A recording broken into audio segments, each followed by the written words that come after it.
හයි මං හිතනවා ඔයාලා හැමෝම හොඳින් ඇති කියලා. මම පොඩි දෙයක් ගැන කතා කරන්න ආවේ මේ දවස්වල ටිකක් ලංකාවේ කතා වෙන දෙයක් ගැන. මං සාමාන්‍යයෙන් සෝෂල් මීඩියා වල මං ගැන යන නෙගටිව් දේවල් පස්සේ එහෙම පන්නපු කෙනෙක් නෙමෙයි. එහෙම කවුරුත් මුකුත් කිව්වට ඒක එච්චර ගණන් ගන්නෑ. මම සෝෂල් මීඩියා වල එහෙම දෙයක් දැක්කත් ඒ දේවල් පස්සේ එච්චර එලවන්න ගිහිල්ලා නැහැ. මේකත් එහෙම දෙයක් තමයි. මේකෙදිත් මම ඔයගොල්ලන් ඔය කතා වෙන පෝස්ට් එක මමත් දැක්කට මම ඒක පස්සේ එච්චර එලවන්නේ ගියේ නෑ. මොකද ඒක මට රෙලෙවන්ට් දෙයක් නෙමෙයි නිසා. හැබැයි මට තේරුණා ටිකක් මේක ගැන වැඩිපුර ලංකාවේ කතා වෙනවා වගේ දෙයක්. මොකද මගේ යාළුවෝ මගේ වටපිටාවේ මාව ආශ්‍රය කරන පිරිස චුට්ටක් මට කිව්වා මේක ගැන පොඩ්ඩක් හොයලා බැලුවොත් හොඳයි. මේක ටිකක් කට්ටිය අතර ස්ප්‍රෙඩ් වෙන විදිහේ තරම් හොඳ නැහැ. එහෙම කියලා. ඒ නිසා තමයි මම ටිකක් මේ ගැන කන්සර්න් වෙන පටන් ගත්තේ. මට බොහොම පැහැදිලිව කියන්න තියෙන මම දන්නේ නැහැ මේ පෝස්ට් එක කවුද නිර්මාණය කරේ, මොන පරමාර්ථයකින්ද මෙහෙම දෙයක් නිර්මාණය කරේ කියලා.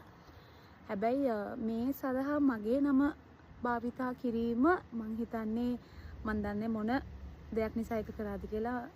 කිසිම සත්‍යතාවයක් නැති දෙයකට මගේ නම භාවිතා කිරීම ගැන මට ලොකු කනගාටුවක් තියෙනවා, ලොකු දුකක් තියෙනවා.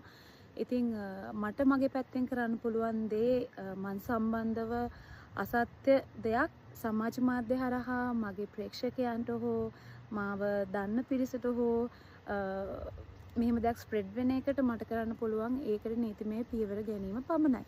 ඉතින් ඒ මාර්ගය මම තෝරගත්තා. ඒ සඳහා මම නීතිමය පියවරක් ලබා ගන්න මට සිද්ධ වුණා. මොකද මගේ නම සෝෂල් මීඩියා හරහා භාවිතා කරමින් බොහොම නරක දෙයක් ලොකු අපසරයක ගෙනියන එකට. ඉතින් හැබැයි මම මේ වෙලාවේ හරිම ඇප්‍රීෂিয়েට් කරනවා මගේ වටේ ඉන්න පිරිස ගැන. මට මගේ යාළුවෝ, මගේ පවුලේ අය සහ ওই විදිහටම සෝෂල් මීඩියා වලින් ඔහොම කියන පිරිස වගේම මට හොඳ විදිහට මට මැසේජ් කළා ඒ දේවල් එච්චර ගණන් ගන්න එපා. ඒ දේවල් සාමාන්‍යයෙන් ඕන කෙනෙක්ට වෙන්න පුළුවන් දේවල් කියන එක අංගවන පිරිසට මම ඇත්තටම හරිම ස්තුතිවන්ත වෙනවා. මට කියන්න තියෙන්නේ අපි හරියට තොරතුරක් දන්නේ නැත්නම් මේ වගේ ලොකු චෝදනාවල් විශේෂයෙන්ම අනිත් එක ගැහැණු ළමයි ඒ දේවල් කරන්න එපා. මොකද අපි දන්නේ නැහැ හරි වැරද්ද මොකද්ද කියලා. සමහර විට නිවැරදි මිනිස්සෙක්ට මෙහෙම දෙයක් කරන එක ඒ කරන කෙනාට හොඳත් නැහැ. යාට නීතිමය වශයෙන් මේ දේ හොඳත් නැහැ. සහ මිනිස්සෙක් විදිහට මනුස්සකමින් මේ දේ හොඳත් නැහැ.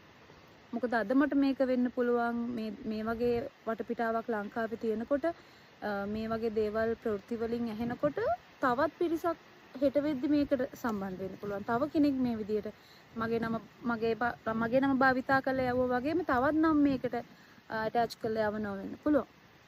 ඉතින් අපි දන්නේ නැහැ අපිට එදිනදා ජීවිතයේදී හම්බෙන මිනිස්සු, අපිත් එක්ක ඇවිල්ලා කතා කරන මිනිස්සු කවුද කින්ද මන්ද කියන දේ අපි හොයන්න බලන්න යන්නේ නැහැ. ඒක තමයි සමහර තැන්වල සමහර විට ඒක වරදක්. හැබැයි අපි ජීවත් වෙන ක්ෂේත්‍රයත් එක්ක රංගන ශිල්පිනියක් විදියට මම හිතන්නේ අපිට ඒ දෙයට මුහුණ දෙන්න සිද්ධ වෙනවා. ඉතින් මට කාරුණිකව කියන්න තියෙන්නේ තමන් නොදන්න කිසිම තොරතුරක් තවත් කෙනෙක්ට කියන්නවත් තවත් කෙනෙක් එක්ක ෂෙයා කරගන්නවත් යන්න එපා. මම කියන්නේ මේ දේ සම්බන්ධ වෙන ඕනම දෙයක් සම්බන්ධයෙන් කරන්න එපා. මොකද ඒකේ තරම් හොඳ දෙයක් නෙමෙයි.